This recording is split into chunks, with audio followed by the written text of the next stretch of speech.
Excuse me, এখানে শিল্পী শাহেদ আহমেদ কোন কেবিনে? কে তুমি? জি, আমার নাম মিলি। দেখুন, আমি শাহেদ সাহেবের ওই ছবিটা। ও আচ্ছা, তুমি তাহলে সেই মেয়ে যে গুন্ডা দিয়ে আমার ছেলে সর্বনাশ করে তার পুরস্কার প্রাপ্ত ছবিটা কেড়ে নিয়েছো।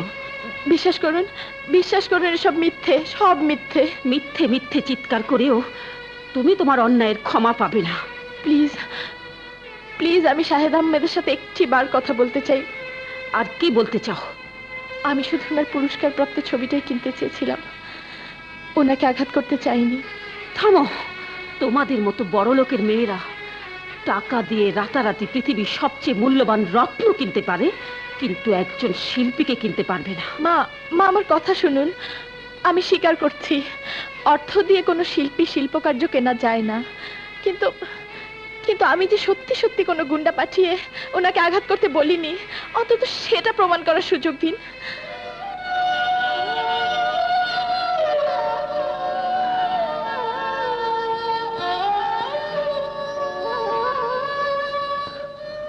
ঠিক আছে, তুমি যাও, ও 10 নম্বর কেবিনে আছে।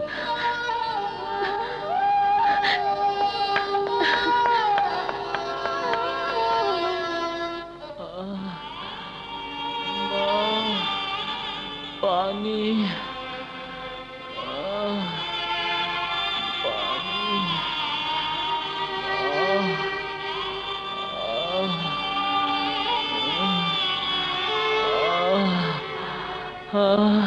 পানি।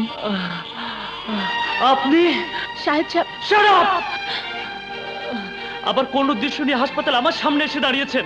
আমার প্রতি আপনার ভুল ভাঙানোর জন্যই আমি ছুটে এসেছি মিস্টার শাহেদ।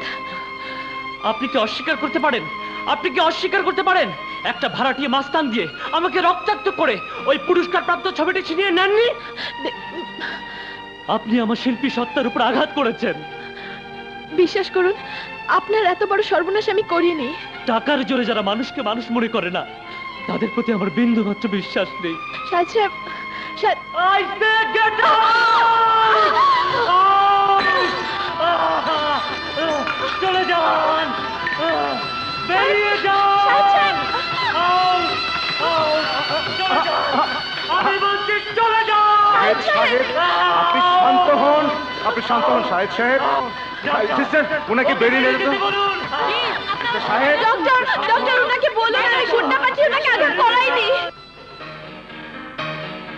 শিল্পী শাহেদ আহমেদের প্রদর্শনী তছনছ করে শাহেদকে হাসপাতালে পাঠিয়ে তার ছবিটি ছিনিয়ে আনবি, এ আমরা ভাবতেও পারিনি। তুই টাকা দিয়ে 10টা আর্ট গ্যালারি কিনতে পারবি,